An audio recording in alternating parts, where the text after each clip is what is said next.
Amigos, nós estamos dando continuidade aqui à reflexão, essa reflexão profunda a respeito do Yom Kippur, essa reflexão necessária, urgente, a respeito da importância cabal que esse dia tem para nós, entendendo todo o seu significado, entendendo toda a sua elucidação através das Escrituras, entendendo porque ele é tão determinante para todos nós, entendendo que ele não foi revogado, assim como os homens tentaram revogar a Torá, os Salmos e os Profetas, ele não foi revogado, mas ele aponta para um dia futuro também, e aponta para o nosso futuro, para os nossos dias que virão ainda, que se desenrolarão. Então nós estamos aqui dando continuidade então a essa reflexão. Nós já iniciamos em outros vídeos essa reflexão, eu já emiti alguns vídeos, mas aqui nesse momento eu quero falar um pouco sobre as iniquidades sendo administradas, essa necessidade de administração das purificações das nossas iniquidades, que foi justamente a razão da instituição do dia do Yom Kippur. O dia do Yom Kippur foi instituído para a aflição da alma, para que se houvesse ali uma expiação dos pecados, para a purificação de todo o homem e da nação de Israel, para que esses tais então pudessem permanecer na presença do Eterno de uma maneira purificada, então num estado de purificação. Nós estamos aqui dando continuidade, então eu quero falar um pouco sobre essa iniquidade, que ela pode ser perdoada sim, mas ela pode ser também reincidente, e também o fato de a iniquidade não poder ser justificada pelos nossos dons e pela nossa autoridade. Então aqui uma reflexão importante sobre essa iniquidade que é administrada desde o Yom Kippur, depois o próprio Yeshua administrou também. O profeta Isaías fala no capítulo 53 que realmente Yeshua, o nosso sumo sacerdote e o nosso intercessor e o nosso templo perfeito e a nossa expiação perfeita, foi realmente traspassado pelas nossas transgressões e moído por causa das nossas iniquidades. Ele mesmo verá o fruto do seu penoso trabalho e ficará satisfeito.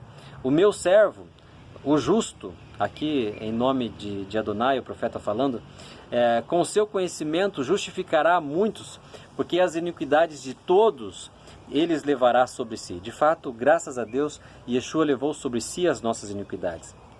Mas o próprio Isaías complementa no capítulo 59, versos 1 em diante, que as nossas iniquidades fazem sim separação entre nós e o nosso Deus. Os nossos pecados podem encobrir sim o seu rosto de nós para que ele não nos ouça. Então, realmente, ele veio sanando as nossas iniquidades, os nossos passados anteriores, mas as nossas iniquidades, os nossos pecados atuais e futuros, eles ainda continuam fazendo separação entre nós e o nosso Deus, e continuam ainda tapando o rosto do Eterno para que ele não possa ouvir as nossas orações. Então, aqui eu quero chamar a atenção para uma readministração dessa iniquidade e uma readministração dessa expiação e dessa purificação dos pecados, né, que foram anteriormente apontados por Yom Kippur e também através da obra de Yeshua, né? Então, aqui uma responsabilização em relação às nossas iniquidades, os nossos pecados, e também para a purificação desses mesmos.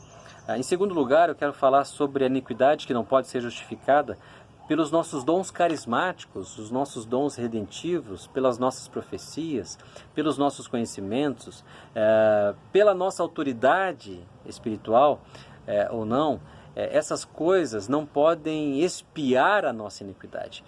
E eu tenho percebido uma grande sorte de pessoas que realmente têm insistido em achar que podem continuar fazendo a manutenção da sua iniquidade, do seu pecado, com base num discurso de que eles têm a total legitimidade de operar por causa da sua autoridade espiritual, por causa dos seus dons redentivos, carismáticos, etc. Então aqui uma reflexão importante, Mateus 7, o Evangelho de Mateus 7 nos revela uma exortação de Yeshua: nem todo aquele que me diz Senhor, Senhor entrará no meu reino, mas aquele que faz a vontade do meu Pai, que está nos céus.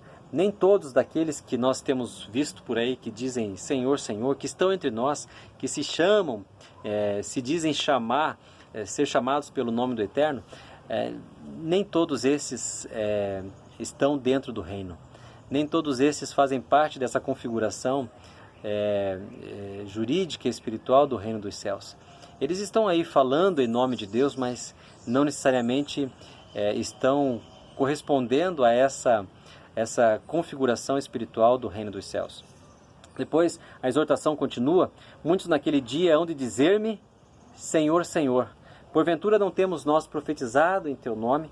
Não temos nós expelido demônios em teu nome? E em teu nome não temos feito muitos milagres? Então, eis que lhes direi, Yeshua explicitamente, nunca vos conheci. Apartai-vos de mim, os que praticais a iniquidade. Então aqui a ausência de intimidade sendo similar à iniquidade, e iniquidade e ausência de intimidade, ausência de ser conhecido pelo Senhor, de conhecê-lo melhor. Então essas coisas não podem equacionar ali, juntamente com toda essa autoridade espiritual a respeito desses dons todos.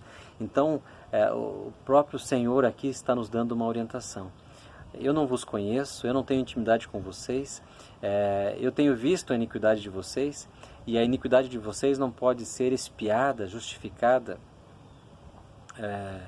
através da autoridade de vocês, através daquilo que vocês têm operado, daquilo que vocês têm feito. Então aqui uma responsabilização importante para todos nós, uma ressignificação do que nós compreendemos a respeito da nossa iniquidade e daquilo que nós entendemos como purificação para essa nossa iniquidade.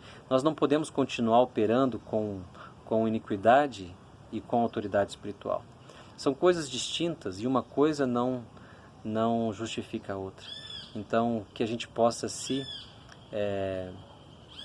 importar novamente com essa questão, com esse tema. Então, são coisas que foram apontadas anteriormente pelo Yom Kippur, pelo dia da expiação, depois trabalhadas, administradas pelo próprio Yeshua, nosso Mashiach, nosso sumo sacerdote.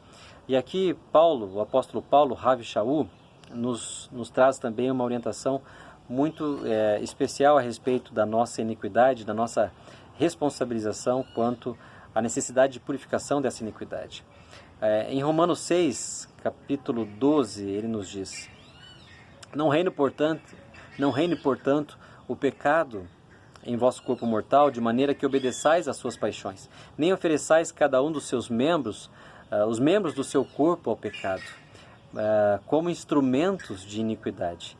Mas oferecei-vos a Deus como ressurretos dentre os mortos, e os vossos membros como instrumentos de justiça perante a face do nosso Deus.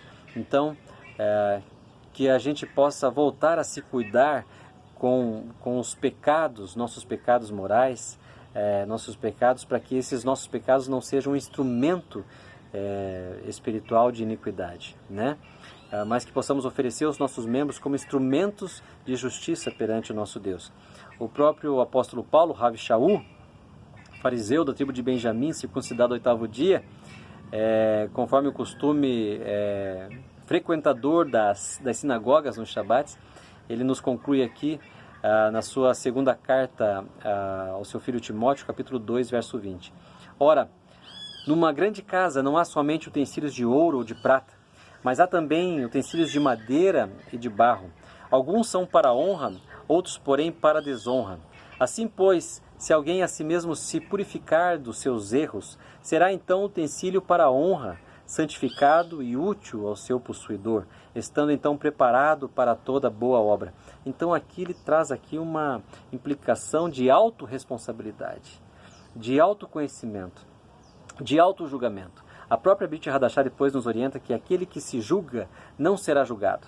Então há aqui uma importância ética que nos fora de antemão apontada pelo dia da instituição do Yom Kippur. Esse dia será um dia de Shabat, um dia de feriado solene, para que você possa então separadamente fazer um autoexame e afligir a sua alma, para que você possa obter então a expiação dos seus pecados, para que então você possa obter a purificação da sua alma, da sua vida, para que você possa permanecer então purificado diante do Eterno. Então aqui uma chamada de atenção para essa autorresponsabilidade, para essa autorresponsabilização, para esse autojulgamento de cada um de nós, de todos nós juntos. Então, se alguém a si mesmo se purificar dos seus erros, então será utensílio para a honra, será utensílio santificado e então útil ao seu possuidor, então estará preparado para toda boa obra. Então aqui é uma boa razão para que a gente possa voltar e reaver a nossa vida, a nossa conduta exatamente nesse dia de Yom Kippur. Intercedermos por nós mesmos, a começar, intercedermos por nós mesmos, depois por nossas famílias, nossos casamentos, nossos cônjuges, nossos filhos, nossas instituições, nossas nações e especialmente por Israel também. Então esse é um dia muito especial para essa responsabilização da nossa vida, essa readministração da iniquidade e da purificação dessa iniquidade. Até o próximo vídeo, a gente quer continuar refletindo sobre o dia do Yom Kippur, a importância cabal que esse dia tem para nós. Shalom a todos, boa observação de Yom Kippur.